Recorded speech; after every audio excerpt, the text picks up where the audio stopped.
जो food manufacturing industries होती हैं या फूड मैन्युफैक्चरिंग से रिलेटेड कोई भी एसोसिएटेड सप्लायर है या मैन्युफैक्चरर है, कुछ भी प्रोडक्ट बनाता है, तो वहाँ हाइजेनिक इन्वायरमेंट को मेंटेन करने के लिए, ओके, आपको मैंने क्या बताया था, सेवन्थ क्लॉज में इन्वायरमेंट में वो इंटरनल इन्वायरमेंट की बात करता है और एक्सटर्नल इन्वायरमेंट की बात करता है। ठीक है। ऐसे ही एट्थ क्लॉज में जो है आपका पीआरपी की बात करेगा। ओके। तो जी। हमें कुछ प्री रिक्विजिट प्रोग्राम पे ध्यान देना होता है, जो भी आपको मैं 8वें क्लॉज में समझाऊंगा। इससे पहले हम पेस्ट कंट्रोल का प्रोसीजर समझ लेते हैं कि पेस्ट कंट्रोल होता क्या है। तो आप मुझे ये बताइए, रोडेंट क्या होता है? आपने फूड इंडस्ट्री में काम करते हो, तो रोडेंट का मतलब क्या होता है? तो चूहा। रोडेंट का मतलब खाली चूहा होता है? रोडेंट तो सर चूहा ही होता है मैं। ओके। तो जी। रोडेंट का मतलब चूहा, और दूसरा जो आपके जो ऐसे जीव जंतु, जो जितने भी जानवर ऐसे हैं, जो जीव हैं, जो कुतरने का काम करते हैं, ठीक है, और ओके फूड ओके। को फूड को डैमेज करने का या फूड को डिस्ट्रॉय करने का काम करते हैं, वो सभी जीव किसके अंदर आते हैं? रोडेंट के अंदर। ठीक है। रोडेंट। ओके हम्म। ओके। जो आपके फूड के यूटेंसिल्स को या फूड के इंग्रेडिएंट्स को या प्रिपेयर्ड फूड को क्या करेंगे? खराब कर सकते हैं। ठीक है। और यूटेंसिल्स यानी जो आपके इक्विपमेंट हैं, जो फैसिलिटीज़ हैं, उनको वो खराब कर सकते हैं, कुतर सकते हैं। ठीक है। तो यहाँ तो इन सब चीज़ों के लिए पेस्ट कंट्रोल का प्रोसीजर किया जाता है। जो कुछ इंसेक्ट्स वगैरह भी होते हैं, जैसे आपके कॉकरोचेस हो गए, ओके, और काफ़ी हम्म, ऐसी एक्सटर्नल जो कि ऐसे वो इंसेक्ट्स होते हैं जो बाहर से आ जाते हैं, ड्रेन के थ्रू आ जाते हैं, या जो आपका कुछ कोई होल वगैरह होता है, वो होल के थ्रू आ जाते हैं। ठीक है। कल हम ड्रेनेज की बात कर रहे थे। ठीक है। बताया था ना, इंटरनल इन्वायरमेंट में को कंट्रोल करने के लिए, मेंटेन करने के लिए आपके पास प्रॉपर ड्रेनेज सिस्टम होना चाहिए। तो ड्रेनेज के जी। जो होल्स हैं या ड्रेनेज का जो आउटलेट है, वहाँ से रोडेंट आने का पॉसिबिलिटी रहती है। तो कल मैंने आपको बताया था कि जितने भी आउटलेट हैं ड्रेनेज के, वो प्रोटेक्टेड होने चाहिए, उनके ऊपर क्या लगा होना चाहिए? कुछ जाली टाइप का लगा होना चाहिए। ओके। ताकि हम्म, एक्सटर्नली कोई भी रोडेंट आपकी कंपनी में इनसाइड जो है एंटर ना कर सके ड्रेन के थ्रू। और बहुत सारी चीज़ ऐसी ओके। होती हैं कि आपका विंडोज़ होती हैं, विंडो से आ जाते हैं। दरवाजे के जो जो क्लियरेंस होता है डोर्स का, वहाँ से आ जाते हैं। और वो पता है, रोडेंट तो दीवारों को भी कुतर देते हैं, पता है ना? जी सर। तो पर्पस क्या है इसका? To ensure that pests are control in the premises of HOK। जहाँ जहाँ पे HOK लिखा हुआ है, वहाँ आपको कंपनी लिखना है, यानी कंपनी की premises की बात कर रहा है वो। By engineering control and use of pest control. तो इंजीनियरिंग कंट्रोल क्या होता है कि आप कुछ ऐसा सेंसर वगैरह लगाइए, या कुछ आप ऐसा उसमें कोई मशीन में, या कुछ आपकी जो जैसे ड्रेनेज सिस्टम में मैंने आपको बताया था कि आप जाली लगा सकते हो। ठीक है। इंजीनियरिंग का मतलब है कुछ टेक्निकल पॉइंट ऑफ व्यू से आपने कुछ काइजन वगैरह वहाँ पे कुछ किया है, कोई पोका योके वगैरह आपने लगाया है। ठीक है। कि आपको ऑटोमेटिकली पता चल जाए कि आपकी कंपनी में कोई रोडेंट वगैरह एंट्री कर रहा है, नहीं कर रहा। ठीक है। इवन उसकी मूवमेंट का भी पता लग जाता है कि वहाँ कितनी बार आ रहा है, दिन में कितनी बार जा रहा है, कहाँ से आ रहा है, कहाँ से आ रहा है। ठीक है। तो ये भी तो एक इंस्ट्रूमेंट तो होता है सर ऐसा? इंजीनियरिंग कंट्रोल हो गया, दूसरा पेस्ट कंट्रोल। तो पेस्ट कंट्रोल क्या है? अगर आपके पास आपकी कंपनी में एंट्री हो जाती है, तो आपको पेस्ट कंट्रोल करवाना पड़ेगा। ठीक है। जो कि आपको पता ही है, पेस्ट कंट्रोल कंपनियां कराती हैं, केमिकल का स्प्रे कराती हैं कंपनी में। ठीक है ना? तो इसमें जो है पेस्ट कंट्रोल जो कराया जाता है, गवर्नमेंट अप्रूव्ड, यानी जो थर्ड पार्टी रहेगी पेस्ट कंट्रोल वाली, वो सर्टिफाइड ऑथोराइज सेट वो बॉडी होनी चाहिए। आप किसी ऐसे ही लोकल पेस्ट कंट्रोल एजेंसी के साथ पेस्ट कंट्रोल का जो एग्रीमेंट है नहीं कर सकते। ठीक है। सर्टिफाइड कंपनी होनी चाहिए वो। ओके। स्कोप क्या है? This procedure includes all activities related to avoid pest coming inside the premises। तो कंपनी के अंदर जितने भी पेस्ट आपके आ सकते हैं, जो संभावना है जिनकी, ठीक है, उन सभी पेस्टों को कंट्रोल करने के लिए हमें पेस्ट जी कंट्रोल करना पड़ता है। रिस्पॉन्सिबिलिटी कौन रहेगा? हाउस कीपिंग सुपरवाइजर की रहेगी इसमें। प्रोसीजर क्या है इसका? स्टेप बाय स्टेप पढ़िए। फॉलो पेस्ट मैनेजमेंट, ये IMP का मतलब है इंटीग्रेटेड पेस्ट मैनेजमेंट, ठीक है। प्रोग्राम हैविंग बिलो स्टेप्स, तो क्या क्या आपके स्टेप्स हैं? Use reputable supplier for all deliveries, तो आप कुछ भी कोई बाहर से आइटम मंगाते हो, केमिकल वगैरह या कुछ भी आइटम्स मंगाते हो आप, तो वो क्या होना चाहिए? रेप्यूटेड सप्लायर होना चाहिए। या पेस्ट से रिलेटेड कुछ भी आप केमिकल वगैरह कुछ आइटम मंगाते हो, या कंपनी में कुछ आइटम मंगा रहे हो आप फूड से रिलेटेड या किसी से, तो स्टैंडर्ड सप्लायर होना चाहिए वो। दूसरा, okay check all deliveries before it enter the store, तो आपको रिसीव करने से पहले आपके PO के अकॉर्डिंग जो परचेज ऑर्डर दिया था और क्वालिटी पॉइंट ऑफ व्यू से सभी मटेरियल को चेक करना है, जितना भी इनकमिंग में मटेरियल आ रहा है, before accepting to the store. तो स्टोर वाला एक्सेप्ट करने से पहले या खुद चेक कराएगा या क्वालिटी वाले से चेक कराएगा। नेक्स्ट है, reject the lot that have sign of pest in infestation. उसका मतलब क्या है? अगर आपको लग रहा है कि बाहर से कोई मटेरियल आपका आया है, कुछ भी है, ठीक है, उसमें आपको कुछ इंडिकेशन हो रहा है, ठीक है ना, कैसे अंदर इसके अंदर कुछ हम्म, रिजेक्शन है। रिजेक्ट मतलब आपको पेस्ट इन्फेस्टेशन का मतलब क्या है? कुछ इसके अंदर कोई आपको लग रहा है कि कई बार आपने देखा है ना, कोई मटेरियल, अब बाहर से हम मटेरियल मंगाते हैं तो कुछ उसमें कोई कॉकरोच आ जाता है, या कुछ उसके अंदर कोई ऐसा इंसेक्ट आ जाता है, मक्खी वगैरह या कुछ भी मच्छर वगैरह आ जाता है। तो ये अगर ये सारी चीज़ें आपको जी मिलती हैं और अदर पेस्ट से रिलेटेड जो आपको लग रहा है कि कुछ अदर इंसेक्ट्स वगैरह आपको उसमें मिलते हैं, तो आप उसको होल्ड करो और रिप्लेस कर सकते हो। कीप ऑल ओ- exterior opening closed tightly, check doors and windows for proper fit as part of the regular cleaning schedule.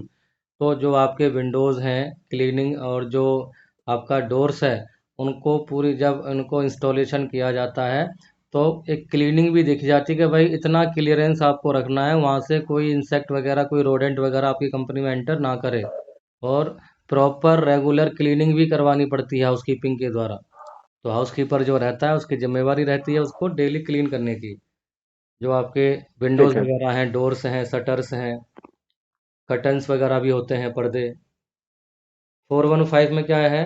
Eight strategic entries like strip curtains and air curtains are used to prevent the entry of pest. तो आपको मैंने बताया कि आप जो है कुछ जी पर्दे वगैरह भी लगा सकते हो वहाँ पे। Next, report any sign of pest to housekeeping supervisor.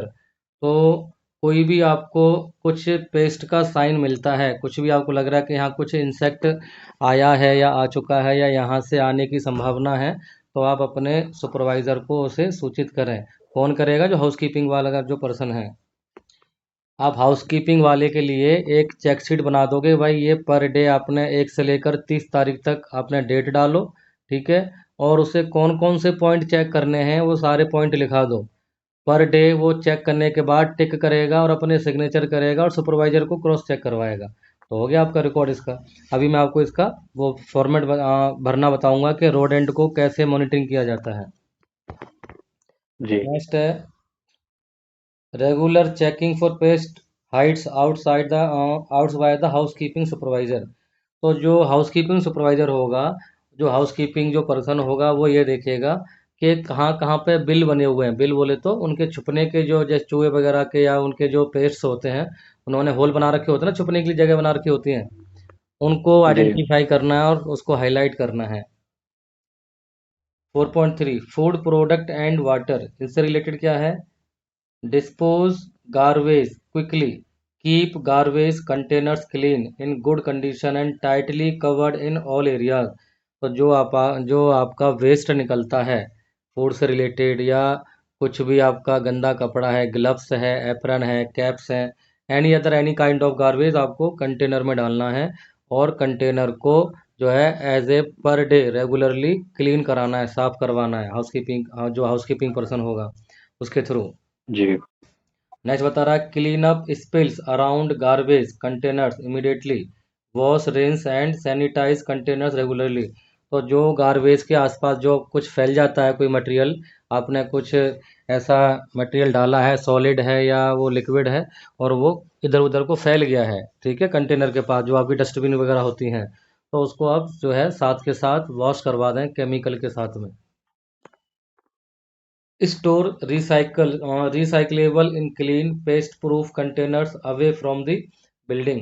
तो जो आपके पेस्ट प्रूफ कंटेनर्स हैं उनको आसपास जो बिल्डिंग से दूर रखना चाहिए, और जो एरिया जो फूड मैन्युफैक्चरिंग एरिया है, प्रोडक्शन एरिया है, उससे आपको दूर रखना चाहिए, क्योंकि वहाँ से आपका इन्फेक्शन हो सकता है, बायोलॉजिकल कंटेमिनेशन भी हो सकता है, और गलती से फिजिकल कंटेमिनेशन भी हो सकता है। 433 Keep all raw material and supplies at least 6 inches off the floor and 6 inches away from the walls। इस पॉइंट को आपको ध्यान में रखना है, इंटरव्यू में पूछ लिया जाता है कि जो आपका रॉ मटेरियल है फ्लोर से यानी फर्श से कितना ऊंचा होना चाहिए, ताकि वहाँ पे रोडेंट वगैरह पहुँचने की पॉसिबिलिटी कम हो जाए। तो 6 इंच, ठीक है। Okay, okay. 434 क्लीन एंड तो लेकिन सैनिटाइज। इसमें 6 इंच अवे फ्रॉम वॉल, बाकी मैंने जहाँ तक वॉल पढ़ा सर वॉल स्टैंडर्ड का, तो वॉल से भी और फर्श से भी, जो आपका सॉफ्ट फ्लोर, लेकिन जो है आपका फ्लोर है वो भी। लेकिन वॉल का तो सर 18 इंच का है ना सर। हम्म।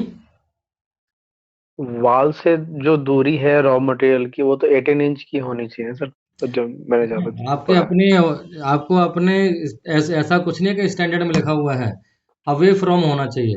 अवे फ्रॉम का ये है कि आप जो है, जो आपको लग रहा है कि आपका मूवमेंट ठीक हो जाए, या आपको लग रहा है कि इतना सफिशिएंट है जो डिस्टेंस हमारे पास है। मान लो किसी के यहाँ पे स्पेस कम है, तो 18 इंची का उसका वो कैसे मेंटेन कर सकता है वो, ठीक है। तो अपनी जी, जी। फैसिलिटी, अपनी परमिसेस के अकॉर्डिंग आपको डिसाइड करना है। ओके। बता रखा है clean and sanitize the facility thoroughly and regularly. Careful cleaning eliminates the product supply for pest, destroys insects, eggs, and reduce the number of places pest can take shelter। तो बता रहा है आपको जो है, जो आपकी जो ऐसे एरियाज हैं, ठीक है, जहाँ पे आपको लग रहा है कि रोडेंट आ सकता है, रोडेंट छुपा हुआ है, रोडेंट के अंडे वगैरह हैं वहाँ पे, एक्स वगैरह बच्चे हैं उसके, तो उनको आप जो है क्लीन करो, सैनिटाइज करो पर डे, ठीक है, और पेस्ट कंट्रोल भी करवाइए उधर regular as per defined frequency. ठीक है। Selection and approval of pest control agency. तो पेस्ट कंट्रोल की एजेंसी आप कैसे सेलेक्ट करोगे, अभी मैंने आपको बताया था कि अप्रूव्ड होनी चाहिए वो। जैसे पेस्ट जी, control agency must be certified by government authority, government authority के थ्रू वो अप्रूव्ड होनी चाहिए। A copy of agreement between company and pest control agency must be present in the record. तो एग्रीमेंट का एक प्रॉपर फॉर्म होना चाहिए, और वो एग्रीमेंट दोनों पार्टियों के पास में होना चाहिए। होता है ना उसमें कुछ, जैसे एनुअल मेंटेनेंस जी, होता है, एएमसी ले लेते हैं इसको, एनुअल मेंटेनेंस कॉस्ट, इस तरीके का वो बना देते हैं, जी, और वो जी, जी। फ्रीक्वेंसी डिसाइड कर देते हैं कि साल में या महीने में कितने कितने बार करना है। नेक्स्ट कह रहा है 443 paste control agency must submit initial system study report of the production. जब जिस एजेंसी के साथ में आप टाई अप करोगे, वो आपके यहाँ पे इनिशियल असेसमेंट करने के लिए आएगी, और वो इंस्पेक्शन करके जाएंगे पूरे आपके शॉप फ्लोर का, कि कहाँ कहाँ पे रोडेंट एरिया है आपका, कहाँ कहाँ पे होल हैं, कौन कौन सी ऐसी पॉसिबिलिटीज एरिया हैं आपकी परमिसेस में, कि कहाँ कहाँ से रोडेंट एंट्री कर सकता है, ठीक है। जी। यहाँ बता रहा है 4 में rodent bat map specifying the position of bat trap glue pad must be submitted by pest control agencies. तो पेस्ट कंट्रोल एजेंसीज इंस्पेक्शन करने के बाद वो आपको लोकेशन बताएगी कि कहाँ पे हम ये ट्रैप्स लगाएंगे, ग्लू ट्रैप्स कहाँ पे लगाएंगे, और चूहा पकड़ने वाला जो रोडेंट बॉक्स होता है उसे कहाँ पे लगाएंगे। ग्लू ट्रैप्स का मतलब पता है आपको, जो कि वो चिपकने वाला वो लगा हाँ देते हैं सर। वहाँ पे कुछ, ठीक है, पैड से लगा जी, देते जी, हैं, जी, तो वहाँ पे अगर जी। चूहा आएगा, कुछ रोडेंट आएगा, तो उससे चिपक जाता है वो। नेक्स्ट है 445, pest control operator must be trend personal with certificate. तो पेस्ट कंट्रोल वाले जो ऑपरेटर्स होते हैं वो ट्रेंड होते हैं, उनको ट्रेनिंग दी जाती है पहले।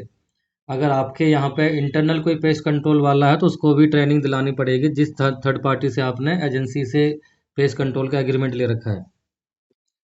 नेक्स्ट है use and storage of pesticides. अगर आप जो है जो कोई पेस्टिसाइड्स वगैरह आप यूज़ करते हो, ठीक है, तो अपने यहाँ पे आपको हम्म। स्टोर रखना पड़ेगा, उसे स्टोरेज करना पड़ेगा। तो कैसे स्टोरेज करना है पेस्टिसाइड्स को? Details of chemical used by pest control agency must be submitted to company. क्या केमिकल है, केमिकल की डिटेल क्या है, कंपोजिशन क्या है, एक्सपायरी डेट क्या है, ये सारी चीज़ें उसमें लिखी होनी चाहिए। MSDS material safety data sheet for chemical used must be submitted to company. तो MSDS जो है एक सेफ्टी का डॉक्यूमेंट होता है, उसमें केमिकल के बारे में, पेस्टिसाइड्स के बारे में कंप्लीट डिटेल होती है। कैसे रखना है, कितने टेम्परेचर पर रखना है, कैसे यूज़ करना है, इसका मेल्टिंग पॉइंट कितना है, इसका ब्लास्टिंग पॉइंट कितना है, वटेवर जो भी उसकी जो फीचर्स हैं, चाहे वो हार्मफुल से रिलेटेड है, चाहे वो कंट्रोल से रिलेटेड है, वो सारा कुछ MSDS में लिखा रहता है। ठीक है। जी। 449, if any pesticides are stored follow the this guidelines. जब आप स्टोर करोगे, keep pesticides in their original container. तो हर एक पेस्टिसाइड्स का अपना पे का एक कंटेनर लिखा जो है डिफाइन होना चाहिए। ऐसा नहीं है कि आपने जो है रेंडमली कहीं पे भी रख दोगे किसी को।